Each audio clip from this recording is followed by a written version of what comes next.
Ela viu nascer muitas espécies, prosperar e desaparecer. Desde há algum tempo, alberga uma estranha espécie. Um animal que caminha ereto. Nasceu em África há cerca de 200 mil anos e aí conseguiu sobreviver e prosperar. Há 50 mil anos parte à conquista do planeta. Nada o detém, nem as montanhas, nem os desertos, nem os oceanos. Conquista a Ásia, a Europa, a Oceania e a América. Caça, pesca, colhe. Adapta-se a todos os meios. Este conquistador é nosso antepassado. O Homo sapiens, o homem que sabe.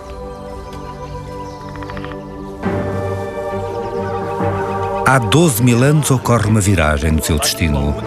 Entra numa nova era que vai mudar para todo o sempre a sua relação com a natureza. Em lugar de se sujeitar a ela, vai dominá-la. Chama-se a este período, charneira da história da humanidade, o Neolítico.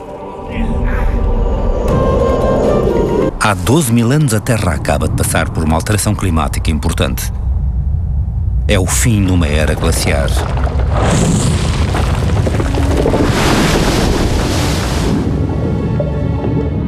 A Terra está a aquecer.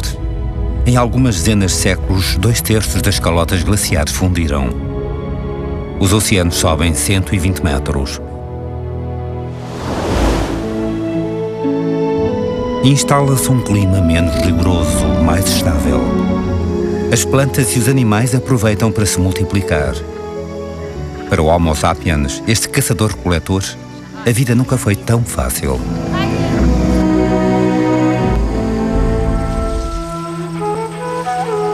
Uma região do planeta vai tornar-se o cenário privilegiado desta revolução tranquila que mudará para sempre a relação do homem com a natureza. O crescente fértil no Próximo Oriente, uma faixa de terra abençoada pelos deuses. Caçadores-coletores evoluídos, capazes de moer o trigo e de com ele fazer pão, de acumular reservas para as épocas de escassez. Tudo descobertas e invenções que os conduziram à sedentaridade. O início é tímido. Serão precisos mais de 1000 anos para que a agricultura se imponha. Assiste-se a uma lenta mutação das plantas. Elas tornam-se mais produtivas. O caule fica mais firme e suporta mais sementes. Il y a une sélection qui s'est produite dans les grains semés qui a été essentielle. Alors cette sélection, elle a peut-être été inconsciente. Il est certain que l'homme s'est rendu compte que certains de ces épis n'éclataient pas. Autrement dit, restaient sur la tige et pouvaient, d'une certaine façon, résister au vent. Os arqueólogos podem seguir a lenta domesticação do trigo e da cevada ao analisarem minúsculas sementes fossilizadas. Estas plantas melhoradas são adotadas pelas populações ao longo do Eufrates. Para muitas das populações que não conheciam nem o trigo nem a cevada, surge um novo modo de vida.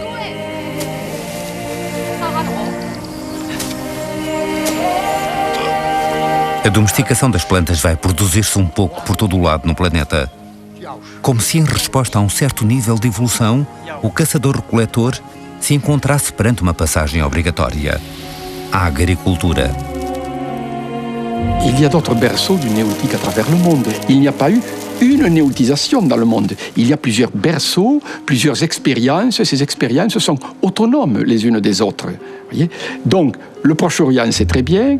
C'est la plus ancienne actuellement, compte tenu des données chronologiques dont nous disposons, mais elle n'est pas unique, cette expérience-là. Il faut se rendre compte que cette expérience a été plurielle dans le monde, s'est réalisée dans des milieux écologiques différents et surtout dans des milieux culturels différents.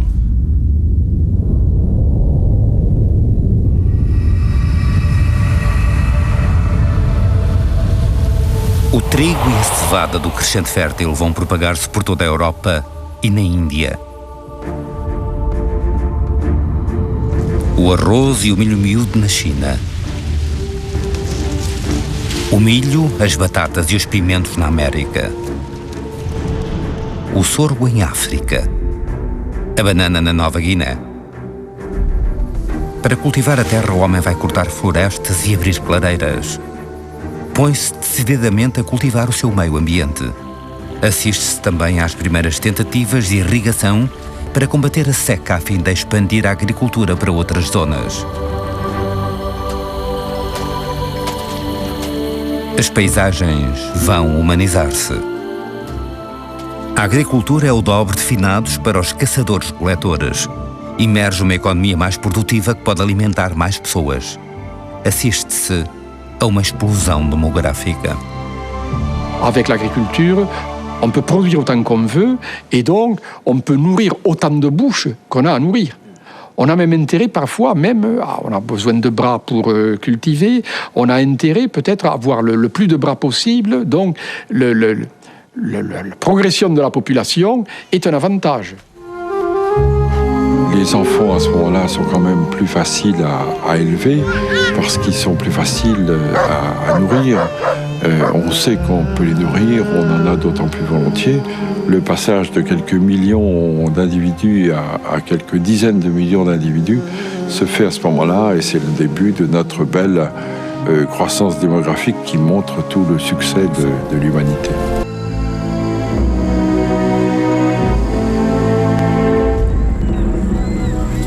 La domestication animale est intervenue apparemment plus tard au Proche-Orient, dans le foyer le plus ancien, que la domestication des végétaux. Environ un millénaire et demi plus tard. Donc c'est quand même beaucoup. Ça veut dire que les gens qui, au Proche-Orient, ont procédé à la domestication animale étaient des agriculteurs. Le début de l'agriculture a provoqué la mise en stock de réserves végétales, de blé, etc. Et que ces réserves végétales ont attiré les souris. Les premières souris que nous, scientifiques, on qualifie de commensales, mais que vous qualifieriez de parasites parce qu'elles viennent manger notre nourriture, eh bien ces premières souris ont été finalement probablement un fléau très tôt au début de l'agriculture. Et les chats, sans peut-être qu'on le veuille, une fois de plus, les chats, les renards, tous les petits carnivores qui se nourrissent principalement de souris ont été attirés dans les villages naturellement. Ils y sont rentrés et l'homme a sans doute perçu assez rapidement le parti qu'il pouvait tirer de cette situation. No crescente fértil encontram-se também no estado selvagem a cabra, o carneiro, o porco e a vaca, animais bem conhecidos dos caçadores. Não é certo que tenham querido domesticá-los em primeiro lugar devido à sua carne.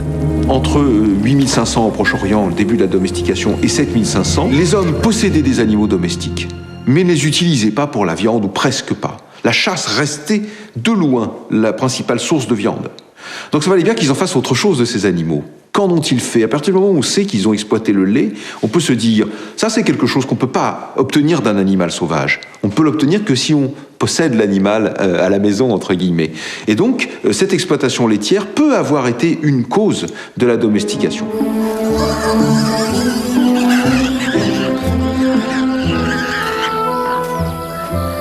Estes animais selvagens são mantidos em recintos.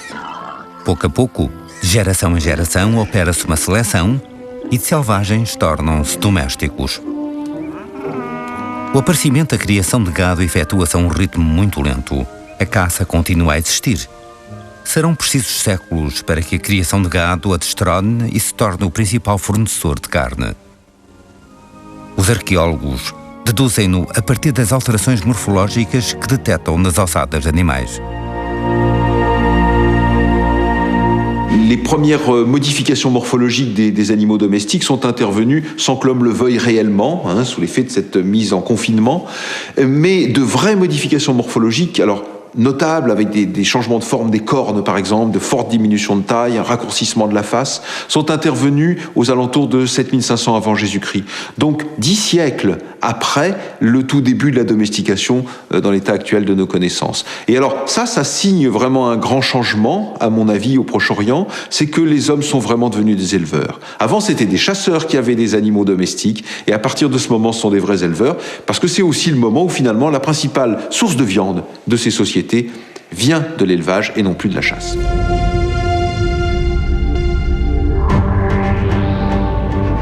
Após o aparecimento da agricultura, a criação de gado vai espalhar-se pelo planeta como fogo num palheiro. Depois do lobo ser tornado cão, o carneiro e a cabra selvagem serão domesticados no Próximo Oriente e na Ásia. O javali transformar-se-á no porco. O auroque torna-se o boi. As galinhas serão domesticadas no Paquistão e na Índia, o cavalo entre a Europa e a Ásia Central, o lama no Peru e a abelha no Egito.